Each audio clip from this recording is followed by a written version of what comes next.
Essa história, ela dá o enredo desse livro. É a história do Juvenal. Juvenal era um homem honesto e muito trabalhador. Tinha uma vida simples e boa. Todos gostavam muito do seu jeito simples de viver. Casado com uma mulher que amou desde menino, tinha uma casa ajeitada. Seus problemas eram corriqueiros. Aqueles que todo mundo tem. Algumas dívidas, alguns dissabores, pequenos consertos que a casa exigia, algumas briguinhas com a esposa. No mais, tudo bem. Aliás, alguns amigos até comentavam que Juvenal era calmo demais, que ele até parecia cego, por não perceber o que estava acontecendo bem diante dos seus olhos. Alguns até tentavam dar uns indiretas, mas ninguém tinha coragem de falar abertamente sobre aquele problema terrível que o coitado do Juvenal estava vivendo sem saber. Quando o Juvenal chegava no barzinho perto da empresa, uma ou outra vez até percebeu uns risinhos estranhos de alguns companheiros. Mas, como quem não deve, não teme. Já que não devia a eles, Juvenal não temia e nem desconfiava de nada. Até o dia em que a bomba veio à tona. Ele estava sendo traído. E o pior é que o caso da esposa era com o patrão do Juvenal. Juvenal era bom, mas não era bobo. Por pior que seja, não. Foi pedir satisfação ao patrão. Queria tirar aquela história a limpo. Por pior que seja, a verdade é sempre o melhor remédio. E o patrão confirmou tudo. Era tudo verdade verdadeira. E, como agora o Juvenal estava sabendo de tudo, era bom que soubesse também que esse era o único motivo pelo qual ele continuava empregado naquela empresa. Já que a coisa foi descoberta, não existia mais nenhuma razão para mantê-lo no quadro de funcionários. Juvenal foi despedido e humilhado. Seu patrão não fez nenhuma questão de deixar a coisa escondida. O homem estava apaixonado pela mulher do Juvenal. Queria vê-lo longe para tê-la perto. Despudoradamente, assumiu tudo. Demitiu o Juvenal e ainda fez questão de deixar que a notícia se espalhasse. O demitido e sofrido Juvenal foi pedir explicações à esposa. Piorou tudo. Ela também admitiu que estava apaixonada pelo outro. E que agora, já que ele tinha descoberto, também não tinha motivo nenhum para ficar aguentando ele o resto da vida. No mesmo dia, Juvenal perdeu o emprego, a esposa, um monte de amigos, a honra, a dignidade, o bom nome e a coragem de viver. Saiu de casa, passou a perambular pelas ruas. Sua vida estava destruída. Cada dia que passava, a dor em seu coração era maior. Ele tinha saído de casa, sido demitido do emprego, mas parecia que nunca sua ex-esposa e o ex-patrão haviam estado tão presentes na sua vida. Olha, o processo da mágoa começa a se instalar. Ele saiu de casa, ele perdeu o emprego, ele não estava mais vivendo fisicamente com a esposa, não estava mais trabalhando fisicamente com o patrão. Agora, a ex-esposa e o ex-patrão estavam morando dentro do coração do Juvenal. Ele tinha ido embora da empresa, mas os dois estavam agora morando de aluguel dentro do seu coração. Em todo lugar que chegava, parecia que todo mundo já sabia da história. Você notou isso também? Quando você tem um problema, você chega num lugar, parece que todo mundo está sabendo. Olha, ih, quem está olhando? Quem está olhando desse jeito? Ele nunca viu mais gordo, não? Tudo que fazia lembrava aqueles dois terríveis inimigos, que durante tanto tempo lhe foram tão próximos. A ex-esposa e principalmente o medonho do ex-patrão, agora o acompanhava por toda parte. Aliás, Juvenal nunca falou tanto com a infeliz como agora. Dia e noite ele estava conversando com ela. Quer dizer, não era bem uma conversa. Agora ele estava rasgando o verbo, falando tudo que ele sempre desejou falar. Agora tinha chegado a hora de falar aquelas coisas que estavam entaladas na garganta. E ele falava sem parar. Só que nem ela, e muito menos o ex-patrão, estava ali para ouvir o falatório. Juvenal estava falando sozinho, conversando consigo mesmo, murmurando, ruminando, moendo, remoendo. Segundo passo para a mágoa se instalar. A pessoa traz o inimigo dentro, fecha ele aqui dentro e começa a alimentar. E vai alimentando como? Ruminando. A pessoa fica falando sozinho, não devia ter feito isso também. Onde você viu, a gente ajudou tanto. Hoje eu quero disputar. E aí, sai pra lá, você vergonha. O gato, o cachorro, você chuta, a criança chora, o telefone. Eu não quero saber do telefone. Briga com o telefone tocando. Eu não vou atender você, não vou atender você. Telefone não escuta a gente, você pode xingar ele. Tá pior que o creto na orelha, gente. Não é assim? Juvenal já deu o segundo passo, estava falando sozinho. Quando achava uma sombra agradável para descansar, Juvenal dava um jeito de se deitar, fechava os olhos e começava a assistir aquele filme que ele carregava no coração. Ele tinha feito um filme. O dia que ele ouviu, chegando na empresa para falar com o patrão, aquela cara safada, sem vergonha daquele medonho. No filme mostrava direitinho ele chegando em casa, ele sem jeito de falar com a mulher, estão falando um negócio aí, é verdade. Ele voltava, e tinha um preinho assim, que ele voltava a fita, é verdade.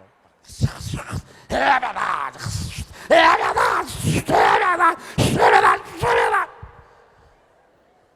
Ele já levava, o coração dele tinha virado uma parede de DVD.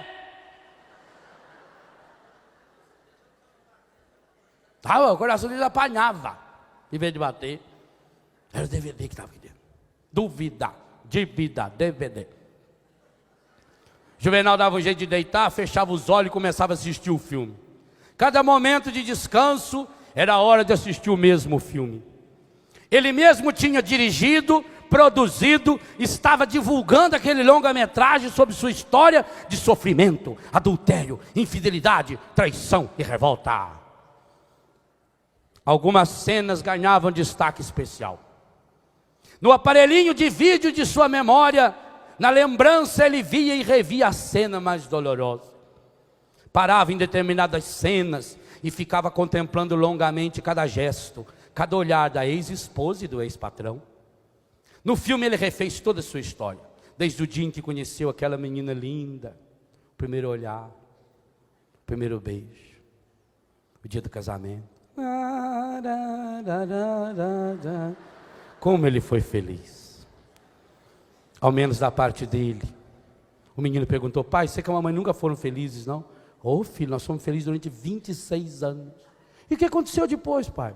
A gente se conheceu, casou. Ao menos da parte dele, ele nunca teve do que reclamar. Ela nunca teve do que reclamar. Sempre foi um marido honesto, correto, nunca traiu. Ela é que não soube se comportar. Mas por quê? Por que ela fez aquilo com ele? Por que pagar com ódio tanto amor que ele deu a ela? E o ex-patrão? Juvenal tinha certeza, e o filme mostrava isso com precisão de detalhes, que ele tinha ajudado o ex-patrão a ficar rico. Quantas vezes trabalhou até tarde da noite? Quem garante que não for nessas vezes que o medonho do ex-patrão aproveitou para ir seduzir a sua ex-esposa inocente e honesta? Como é que aquele homem que lhe devia tanta obrigação fora capaz de roubar-lhe a esposa e com isso roubar-lhe a alegria de viver, a dignidade, a honra, o bom nome? Não era possível que aquele homem tivesse vivido tanto tempo só com o objetivo de prejudicar o coitado do Juvenal. O filme com sua história já estava gasto, mas ele não se cansava de assisti-lo. Mesmo perambulando pelas estradas empoeiradas da região em que vivia, continuava mentalmente a assistir o filme. fazendo pequenos reparos, acrescentando detalhes importantes que com o tempo você lembra. A mágoa ajuda-se a lembrar os detalhes. Era preciso que o filme retratasse da maneira mais fiel possível aquela história de infidelidade. O júri também estava montado dentro do coração do Juvenal, e aquele longa-metragem, possivelmente com várias continuações, os retornos, parte 1, 2, 3, 18, 25, precisava retratar a história nos seus mínimos detalhes.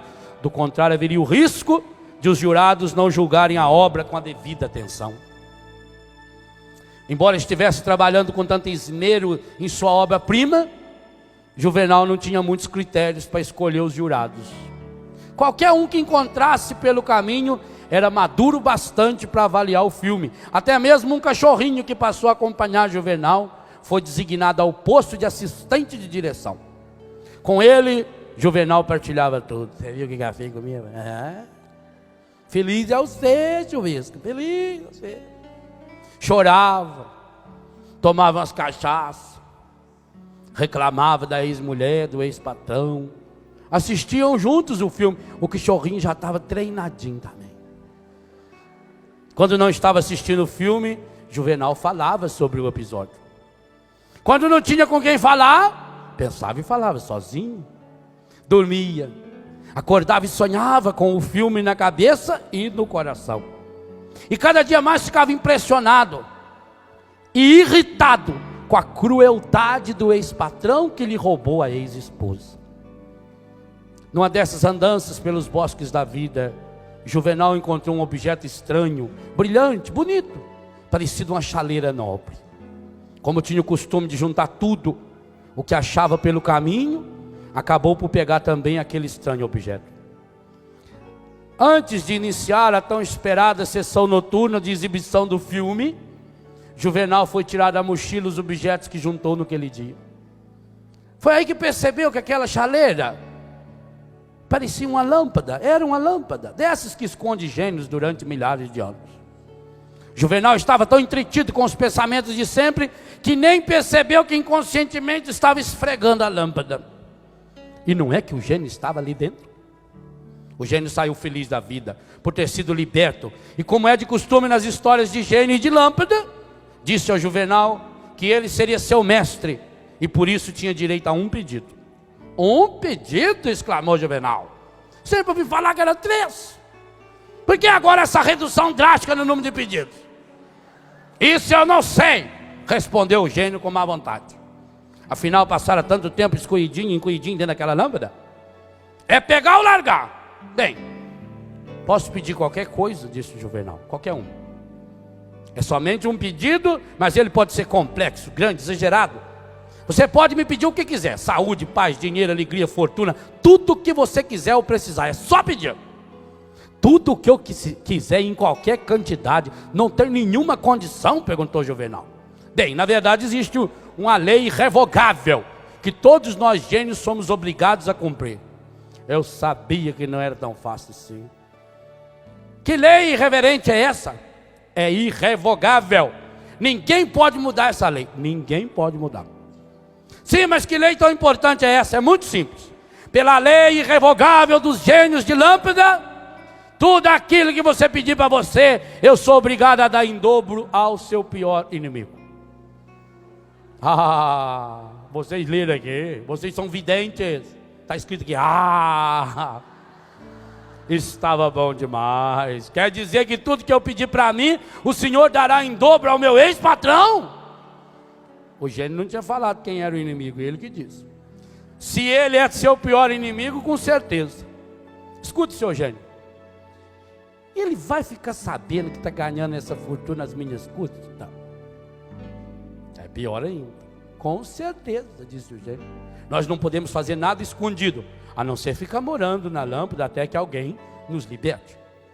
Assim, tudo que o Senhor pedir, seria obrigado a dar em dobro ao seu ex-patrão, com as saudações no seu nome. Minha nossa, que lei mais absurda! Ele me prejudicou tanto, me humilhou, roubou a minha ex-esposa, me jogou no olho da rua, e agora ainda vai se beneficiar as minhas custas. Isso não é justo! Se é justo ou injusto, eu não sei. Não fui eu quem inventou a lei. Só sei que tem de obedecer. O que o senhor me pedir, eu darei em dobro ao seu ex-patrão. Juvenal ficou pensativo.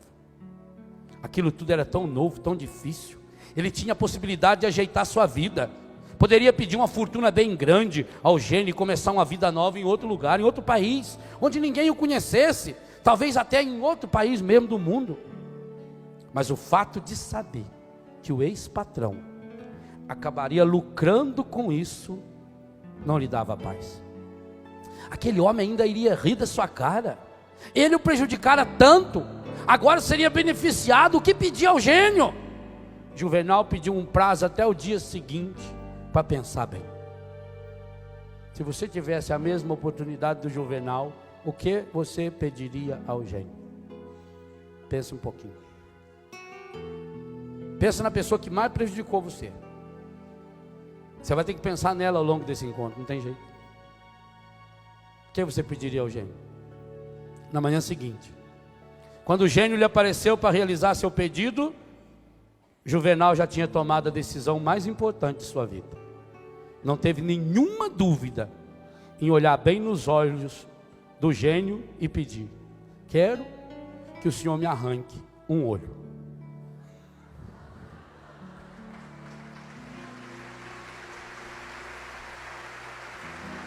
A força que foi capaz de fazer com que Juvenal, ao invés de ajeitar sua vida, pedisse que o gênio lhe arrancasse um olho, porque assim o seu inimigo perderia os dois, não chama-se burrice, chama-se ressentimento. E é isso que nós carregamos dentro de nós. Pior, alguns de nós não fica só pedindo ao gênio para arrancar um olho. É capaz de ficar rezando, pedindo a Deus para que a pessoa perca imediatamente os dois e conserve os seus. Pior ainda, o ressentimento, quando toma conta da pessoa, quando cega a pessoa, ele faz com que a pessoa fique o tempo todo tramando um jeito de ir arrancar lentamente, porque a vingança é um prato que se come frio, o olho do outro. Não carrega esse gênio dentro de você. Lança ele fora.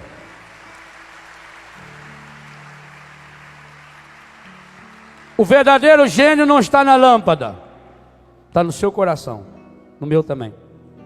É muito mais do que um gênio. Tem nome. E ele pode mudar tudo na sua vida, inclusive o jeito de se enxergar e enxergar os outros. Pai Santo, Pai querido, Pai amado, ajude-nos a perceber Jesus em nós e através de nós, e ajude-nos a acolhê-lo como Senhor, como Salvador da nossa história de mágoa, de tristeza, de dor ou de ressentimento.